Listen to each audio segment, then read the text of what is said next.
What's up? I'm going to show you a 2014 BMW F30. This is a 320 Xi. Any F30, 328, 335, whatever. Even the 5s and probably a lot of other ones, especially the ones with the N20 engine, the inline 4 engine. This is really what this applies to, but it can also help in any car in general, where when you're taking out a spark plug, it's all the way at the end and it's kind of under the housing, or maybe the sway bars are in the way or something like that. But I just kind of was like, you know what, I was almost going to drill a hole through the plastic just to have direct access in a straight line. But I was like, you know what, let me see if I can figure something out. And this worked so perfect. So instead of going through every little step, you already know, take the engine cover off, take the heat shield, take out. You're going to be using a just look up what it is. I think it's a 12 millimeter, but it's called a thin wall socket, and that is a very, very thin socket because these engines have very narrow spark plug cylinder. I guess you'd call it a cylinder, spark plug chamber. Anyway, I just put 2 universals and a very short, I'll show you real quick. I was able to get it out so easy when I thought it was going to be a big deal. 2 universals, a short extender, and then the actual socket. I was using the, it's kind of like an impact wrench or the drill with an extender. And I got like the tiny little drill bit attachment to the, I guess it's a 1/2 inch socket. But anyway, universal to universal.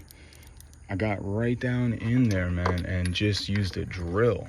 And it took literally seconds instead of wrestling for hours, And so I figured I'd share that because I've already seen so many videos and on different things that help me out, and I want to try to help out as much as I can.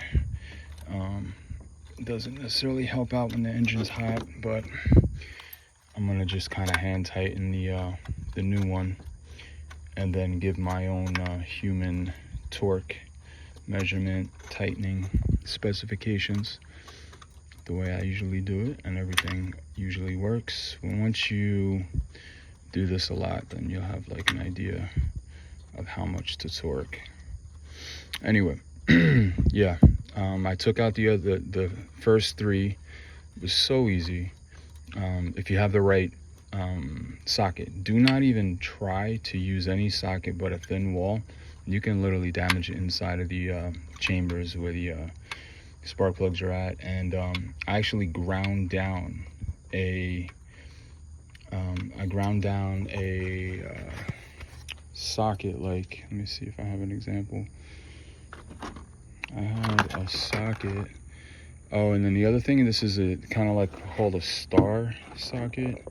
I think it's called universal or star. Let me just give you a close-up. So this is kind of like a star print. Let me see if you can see that. Yeah, it's quite small. The socket is quite thin. But it's not only that, it's also the thin walled. Because I bought one from Home Depot. I actually bought 3 different ones from Home Depot. Cost like freaking $15 a piece. And I couldn't even use them because they would not fit in the chamber. Those are new right there. So now I'm just kind of tightening up the last one. I'm just gonna use the socket. Let me see something. Okay.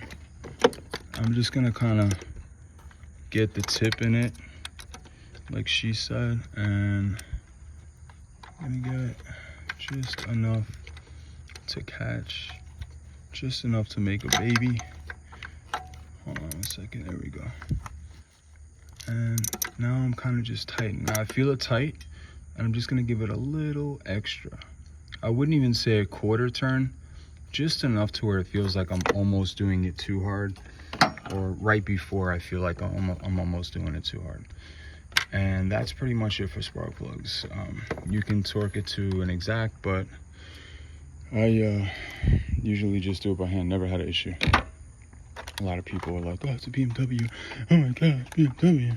It's a freaking regular car, man. But I mean, I like BMWs. They're my favorite car, but you don't gotta light candles to do anything special to this. But yeah, the N20, the last socket, last spark plug. Let me show you the old ones. This is 2014. I just picked this puppy up 2014 for $7,700 cash. I had only 100,000 miles. Purrs like a freaking West Indian's gato. Yeah, it's real beautiful. You know, I actually had a problem the other day. It doesn't have a safety latch to open the hood. You pull the thing twice. So I'm doing something, I popped the hood, I'm doing something else. I kind of like lost, my attention went somewhere else. And then I started driving at about 30 miles an hour. This thing flew up, BAM, and smacked the car. And it dented this and that and the other thing, but did not break the windshield. I don't know how that happened, but I guess it's time for a carbon fiber. But I was already looking online. They're kind of expensive, but I don't know. I'm just considering. I don't really care about aesthetics. As long as it looks all right, it's still gonna look decent, even with the dented hood. But we got your basic Handytech installations, Orlando, Florida. If you ever need a TV installation, carpentry, carpet cleaning, pressure washing, whatever you need, okay? I got you. Ciao.